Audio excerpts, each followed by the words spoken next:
So Nikita Mazepin has spent nearly a full season annoying drivers on the grid, ignoring blue flags, and fighting with his teammate.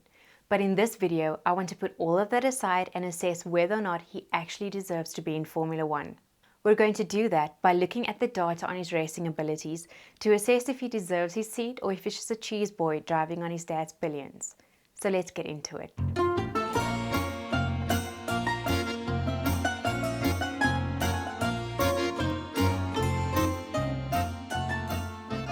Hi, my name is Steph Armstrong, and for this video I've taken a deep dive into Nikita's racing career and summarized the data into three major chunks: his karting career, pre-F1 racing, and finally his performance this season so far in comparison to teammate Mick Schumacher.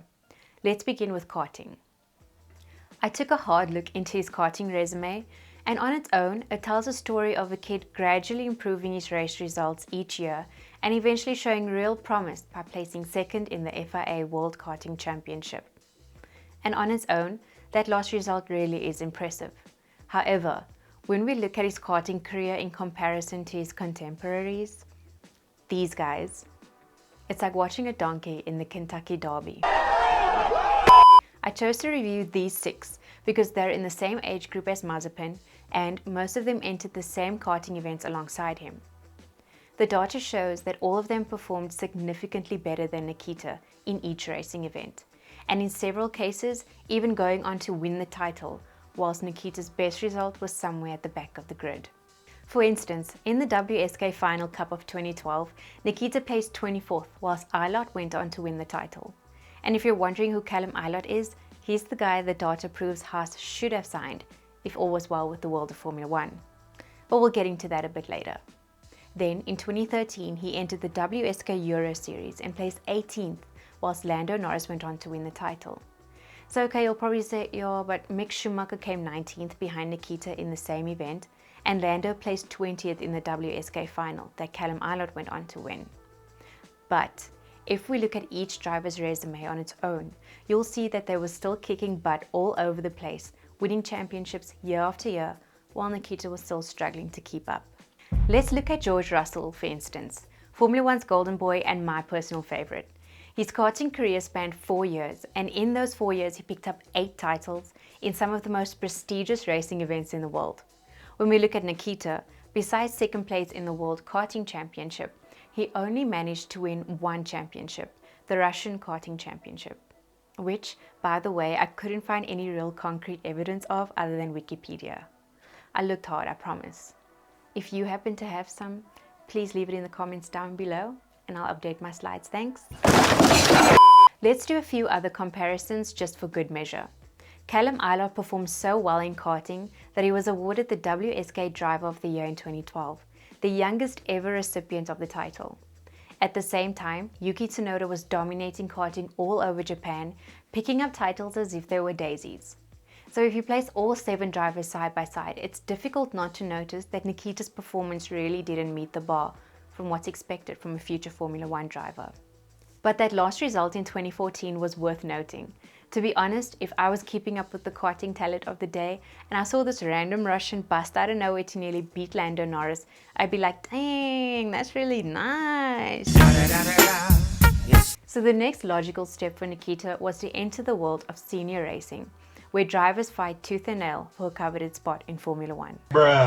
Mazepin spent a few seasons racing the back of the grid in the Toyota Racing Series and the FIA Formula 3 European Championship. After 2 failed attempts in Formula 3, he decided to move on to GP3, and his performance that year ended up being probably one of the best of his career to date. He ultimately placed second in the GP3 Championship behind the late Antoine Hubert. The following year, he entered Formula 2, and his season was a disaster. He placed 18th, while his teammate Nick de Vries went on to win the title. Yeah, that's gotta hurt. His second attempt at Formula 2 in 2020 was much better, and he pulled off a decent performance to take 5th place. So at this point, it looks like the guy could easily race in a Formula 1 car. But once again, he's not the only one fighting to get the job. It's really just the cream of the crop that gets selected, and when we compare him to the cream, you'll see that based on pure merit alone, he didn't deserve to sign with Haas. For instance, let's compare Nikita to Lando Norris. He began his senior racing career with picking up 2 championship titles on his first attempt: the McLaren Autosport Award, the 2017 F3 European Championship, and by the age of 10, placed second in the Formula 2 Championship on his first attempt. Whereas Nikita, on the other hand, managed second place in GP3 after failing twice at Formula 3, and the best he could pull off in his second attempt at Formula 2 was 5th place. You see what I'm getting at with this? Now you're probably like, geez, let's give this guy a break. It's Lando Norris, for Pete's sake. Fine. Let's look at Callum Ilott. Remember, he's the guy I said should have been signed with Haas at the beginning of the video? If we put the two side by side, we see that Callum performs significantly better, in most cases placing on average 7 positions higher than Nikita in the same events. In the 2 out of 6 instances where Nikita actually beat Callum, it was only by a single position. So whilst Ilott's resume isn't quite as impressive as Norris's, he was still significantly better at racing than Mazepin. As if you didn't need more evidence, here are the drivers' resumes side by side. Nikita hasn't won any championships besides that Russian karting championship that I'm yet to find concrete evidence of. And even with that sore resume, he's still got the coveted gig to team up with Mick Schumacher for this season. And so now would be the perfect opportunity to address the elephant in the room. Mazepin's dad is a Russian billionaire, and even though there were better drivers that Haas could have signed, Nikita comes along with much needed financial backing that the team desperately needs to stay afloat. Cash is king in Formula 1, and this is just an unavoidable phenomenon. And if you're a fan of Haas and the sport as a whole, you would want to see them remain in the sport long enough to make a comeback. Yay! And perhaps therein lies Nikita's biggest saving grace and what makes his presence in Formula 1 a bit more tolerable. I'm not speaking for the drivers though. So we have to accept that he's here to stay. Alrighty, what does the data tell us? Let's look at race wins. In the 15 races we've had up to the filming of this video, Nikita has beaten Mick only twice in instances where both finished the race. And his qualifying has been significantly poorer than Mick's. He hasn't outqualified his teammate for the entire season, at some points being outqualified by more than a second.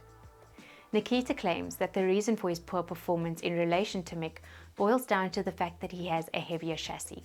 So what is he talking about, and can it explain his lack of performance? Haas planned to carry over Magnussen and Grosjean's 2020 chassis to this season. However, they could only carry over Kevin's chassis because Grosjean's was completely destroyed in his massive crash at the end of the 2020 season. Subsequently, Nikita was given Kevin's older, heavier chassis, and Mick was given a brand new one. Haas team principal Günther confirmed that Mazepin's chassis is heavier than Schumacher's, but he couldn't confirm by how much. But does a heavier chassis actually impact performance times?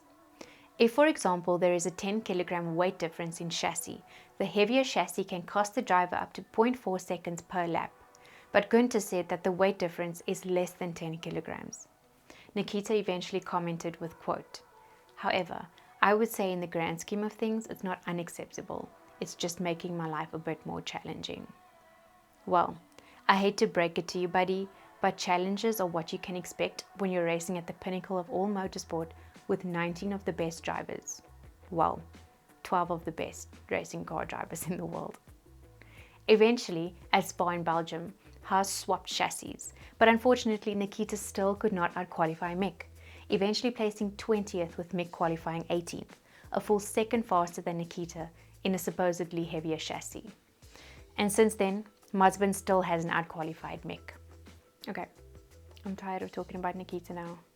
If you've made it to this point in the video, I thank you. And with that, let's wrap it up. When I started doing the research for this video, I genuinely tried to give Mazepin the benefit of the doubt, but it seems like the data backs up many of my initial concerns with the guy. Hopefully there are better things to come. Let's hold thumbs and just be nice and wish him all the best. You never know. In 2 seasons from now, he might actually get what a freaking blue flag means. Like, what's going on in his head?